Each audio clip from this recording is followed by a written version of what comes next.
Where's my D20? Gobbo!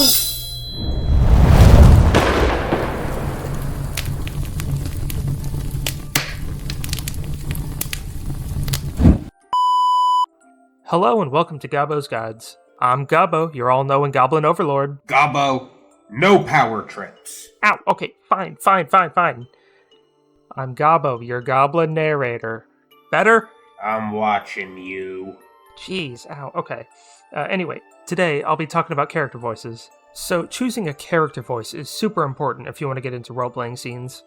Like I mentioned in my video on making a character you enjoy playing, you don't necessarily need to be a super talented voice actor to do a character voice. Sometimes it's actually more interesting if the voice isn't perfect, because you can lean into the cheesiness or maybe use it as a character point. Maybe your character is just learning how to speak the common language. And if you're the one doing a voice, you might actually end up inspiring someone else. That's actually what happened to me in one of my earliest D&D gaming sessions, and from that came one of my favorite characters that I've ever played. I went from being too anxious to use anything but my own voice to playing everything from a loud and boisterous half-orc to a quiet and wise lizard folk to a potentially, definitely, slightly unhinged pyromaniac goblin. She's not related to or an associate of me in any way, shape, or form. I swear on that. Uh-oh. Gobbo, another one? Come on, man, we are in a cave. There's not much that's even flammable in here. How are you making these? Oh, come on! It got the couch! So, one big obstacle that I know a lot of people have is anxiety. Doing a character voice in front of other people can be absolutely terrifying if you're new to it, especially if you're not confident in your own abilities or are playing with a new group that you don't know very well. That's fine. I've struggled a lot with that myself, and even now it's still a bit nerve-wracking for me when I do my silly little voices in front of new people. It's definitely not an easy thing to overcome, for sure, and I'm not exactly a licensed therapist, Goblin, so I don't have a perfect answer, but I can at least give you a bit of advice based on my own experiences. So, if you're new and don't feel comfortable doing an accent, but you still want to use a voice that's different than your normal one, you can try subtly changing the way you speak in character. This actually leads into the first section of the video. Look at me using segues, I'm such a smart goblin.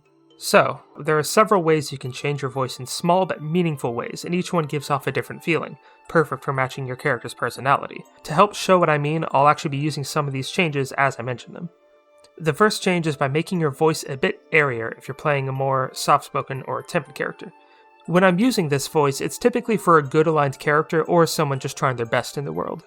If I want to make them a bit unsure of themselves, I'll actually add in a little bit of stutter and some uhs and ums as well every now and again. So, for example, if this is my normal voice that you're hearing, then if I'm doing an airier voice, I'll kind of talk a bit more like this. I'm not exactly great at describing this exact method, so you'll have to bear with me, but you can recreate this voice by breathing out a bit more as you speak than you would with your normal voice. It also helps to raise your voice just a bit to add a bit more of that innocence, for lack of a better term. Additional slight raises or dips in your voice also help when you're wanting to put emphasis on things as you speak, or just add a bit more variety to your speaking, to give off a bit more whimsy. Which one you would usually use, try saying that 5 times fast, is dependent on whether it's a positive or negative thing, or whether you have a good or bad feeling about what you're emphasizing. And of course, the more excited your character is, the higher in pitch or the more varied the pitch is. Now, if you're playing a more exotic or alien species, I find speaking while emphasizing as many consonants as you can to be a good way to express that feeling. Try to catch every hard consonant that you would usually slur or skip over, every d, t, k, or p. This manner of speaking has been my go-to voice whenever I'm playing a lizard folk in Dungeons & Dragons campaigns. To me, it sounds like something alien just learning English and really not understanding the intricacies of the spoken aspect. Perfect for the cold and calculating reptiles. If you're using it for an evil character, lowering your voice down adds a bit more intimidation to it as well. Speaking with a more steady, monotonous voice adds some extra flair, especially if you emphasize things with more intensity, volume, and pauses than just raising or lowering your voice. Alright, now to do the voice.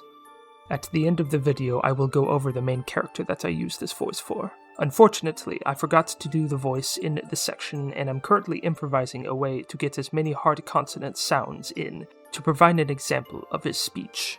And if that sounded weird, don't worry, it sounded even worse recording and listening over it. One thing that I briefly mentioned above was adding a bit of stuttering. While it's not exactly modifying your voice, it is a manner of speaking that's simple and can convey a lot about your character if used properly.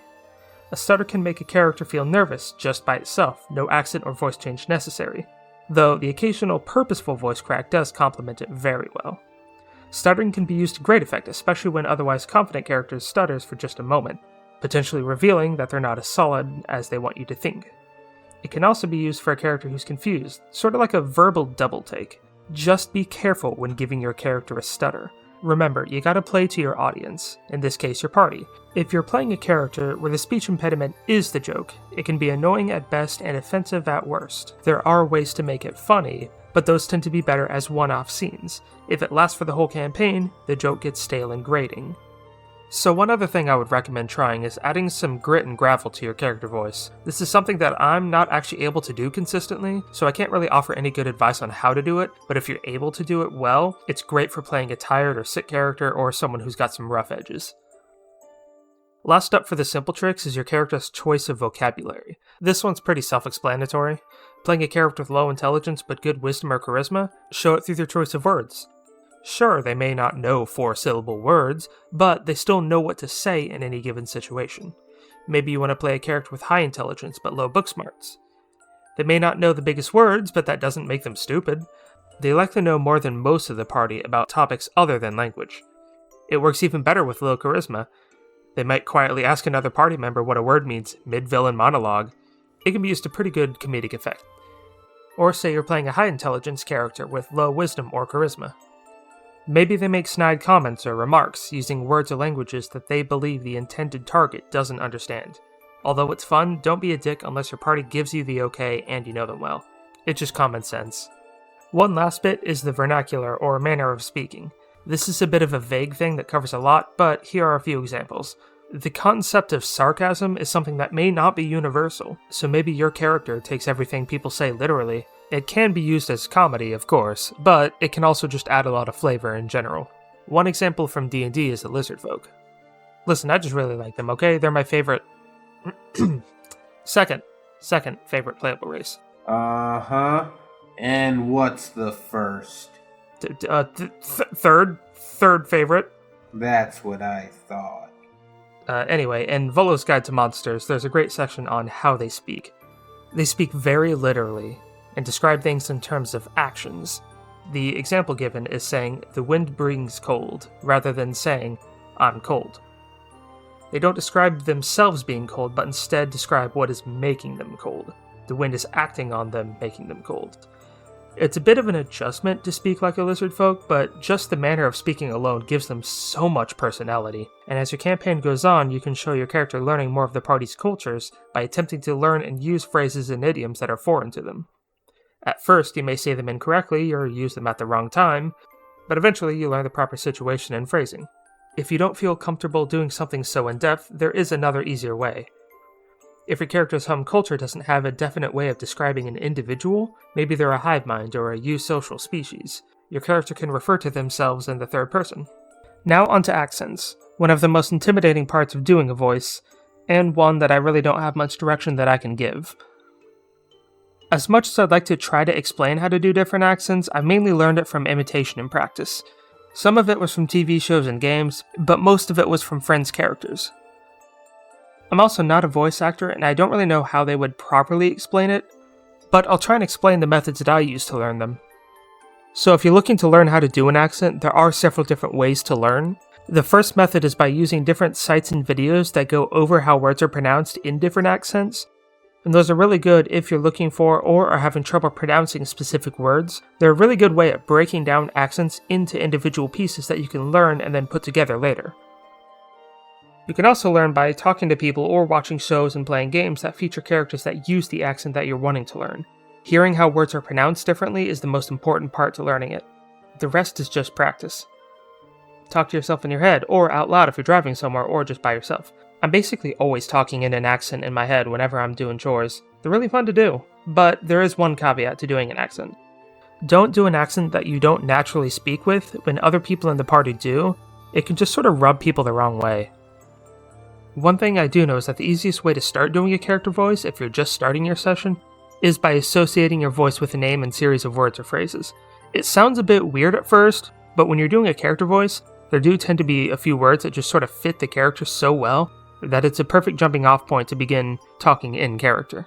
Having a name for the voice is another trick that I do know some voice actors use that sort of helps break up different character voices to be able to switch between them more quickly. Very helpful for DMs or people playing multiple characters. Now, that's all I have for you about how to do voices, but before I sign off, Hob and I are going to go over a couple voices that we use for characters and explain the process of how we do the voice and how it works with the character. The first voice that I have is from one of my longest running characters and one of my favorites to play. This character, Tars, is a half-orc artificer. Being a half-orc, I sort of bring my voice down really low when I'm talking in his voice. Tars is also an optimist and can get very excited, so his voice sort of raises and lowers as he speaks. It just brings a bit more variety to it. Lastly, I did give him a bit of a British accent, because as the internet knows, there are only two kinds of half-orcs. The big dumb angry ones that speak exclusively in grunts and shouting, and the kind-hearted, shy, nerdy British ones who wouldn't hurt a fly. Sorry to any British viewers, this is probably going to sound really bad, so putting it all together, this is my Tars voice. It's kind of one of those things that just sounded a lot better in my head than it does actually hearing my own voice doing it, but it's still a fun character and everyone I play with seems to like it, so. The second character that I have is my main lizard folk character that I play, named Vask. I've played two different versions of him, so I've gotten to try out two different iterations of his voice, so I'll cover both here. Like I mentioned in the section about talking like a lizard folk, his voice is sort of even and emphasizes as many consonants and sounds as possible. He also has a slight Russian accent that grew more pronounced in the second iteration. So one version of Vask is a full druid who's more calm and collected, as much as a lizard folk can be. He sort of became the group dad, but that's a story for another day. The main thing is that, as the group's voice of reason, I made sure he never really raised his voice, and I tried to make him speak concisely. My aim was to convey wisdom through speaking, because I am definitely not a wise goblin. The other version of him was both druid and barbarian. Rather than being more of a calm druid like he was in the first version, he was more cold. This version of him was more of a wrath of nature type than sage type. But being a lizard folk who could not feel emotion, his rage was more instinctual than emotional, sort of embracing his bestial nature. So he generally spoke a bit more coldly to the party, though that sort of changed as plot progressed.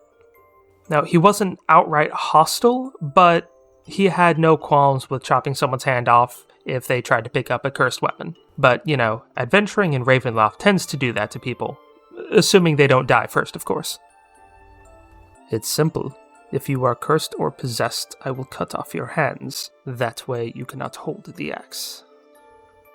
Luckily for the party member who is also a fighter, the axe was not cursed, so we got to keep his hands.